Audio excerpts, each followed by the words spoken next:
Do anything for a win. What are we talking about? Browns Radio Network. He got the ESPN win. Cleveland. He got the win he was looking for. At the bank. He got the win he was looking for.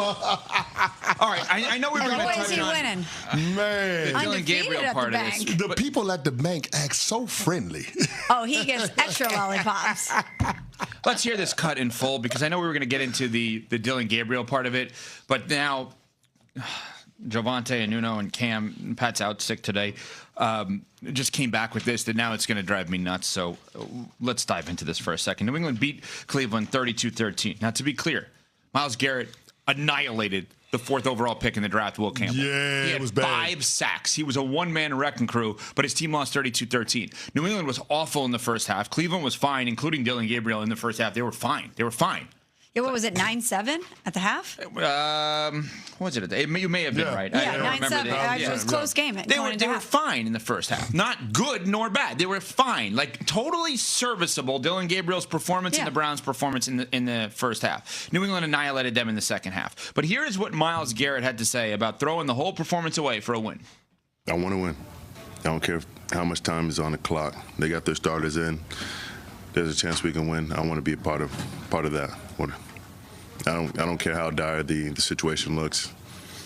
I'm going to try to make something happen. So I hate coming out of those situations. I hate, that kind of inevitability and not being able to do anything about it because I want to win. I'll do anything.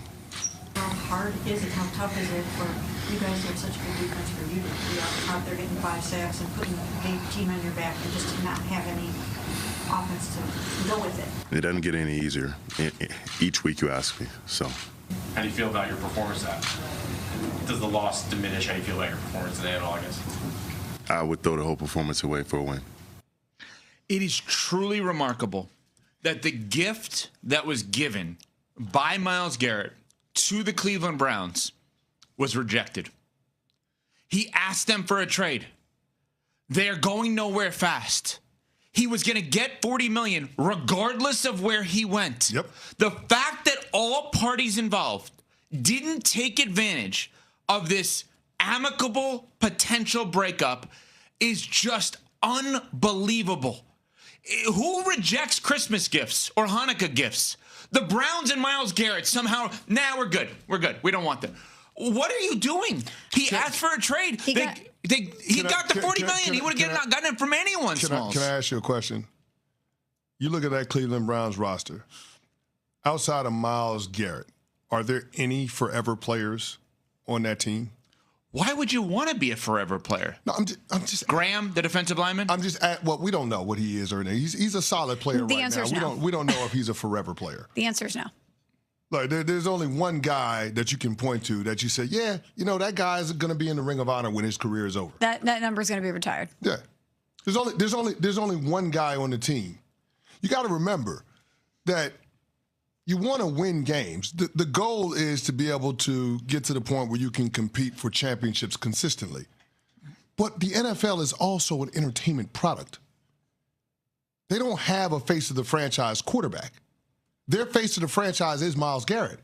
So if you move on from him, if you're Jimmy Haslam, what are you selling? What are you selling now? What? At least you can sell number 95. Hey, he went out there and set a franchise sack record for a single game. He was unreal. He was unbelievable. Mike Vrabel was gushing about the guy post-game, saying he's glad he only has to play him once and not twice. Myles Garrett is unbelievable. You got something that everybody in the NFL wants, which is maybe the best defensive player in the league. And he's been that for the better part of the last decade.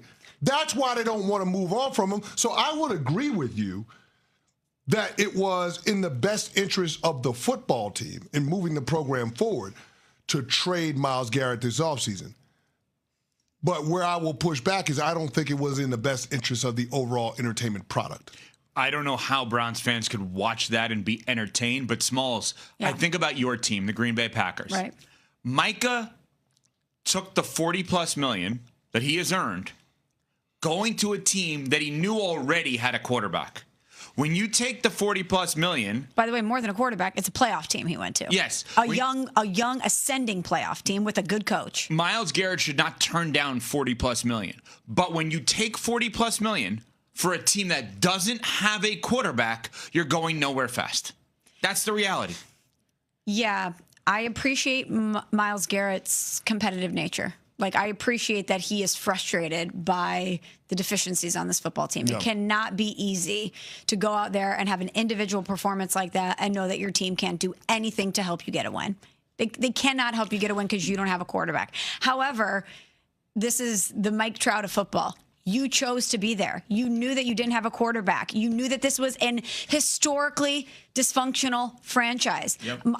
I get so mad about Mike Trout because he's so great and he elected to stay with the Angels. You're with Shohei Ohtani for 6 seasons, 0 playoff wins, but you chose to be there, and he doesn't complain about how inept that franchise is. He's happy being stable there for his life, his family, etc. And while I love that Myles Garrett is competitive, you signed up for this, buddy. Yeah, it was a very lucrative contract for you, a very lucrative deal that you made with this organization. But you had been there. You are in the building every day. You know how this story is going to end, and you chose to be there. You made a lot of good points. The number one for me is that Trout doesn't complain that the Angels don't win. He knows what time it is. Yeah, Myles is unbelievable. I got more respect for Myles Garrett, though. I appreciate that he is complaining that they don't win. But you signed up for that. It's like complaining that your spouse is cheating on you when they cheated on you before you got engaged.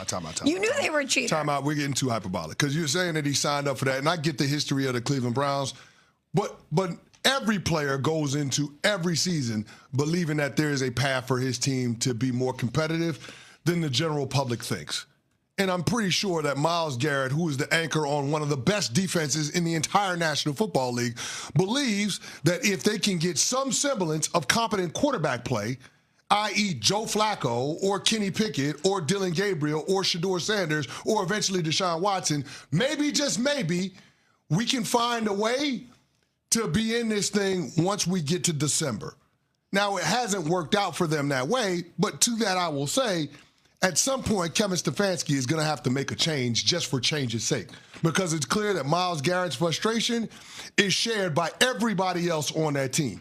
And when you got the optics of your best player slamming his helmet on the sideline after Gabriel goes out there and throws 2 brutal interceptions in the second half of that game that effectively seal your fate, at some point, something has to change. And it boggles my mind that Kevin Stefanski is adamant about sticking with Dylan Gabriel after the bye week, after we've seen the quarterback throughout the course of his first 4 starts rank dead last in yards per pass attempt, yards per dropback, air yards per attempt, and have the second worst QBR during that span, only to Titans rookie Cam Ward. And who would you like him to go with?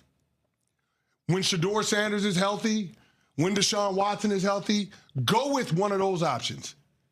Hell, even if it's Bailey Zappi, go with one of those. At some point, you're going to have to do something different, because continuing to do the same thing over and over again and expecting a different result is the definition of insanity. So it's not, and we're borderline at that point. But it's not necessarily a Shedeur thing for you. No, it doesn't have to be a Shedeur.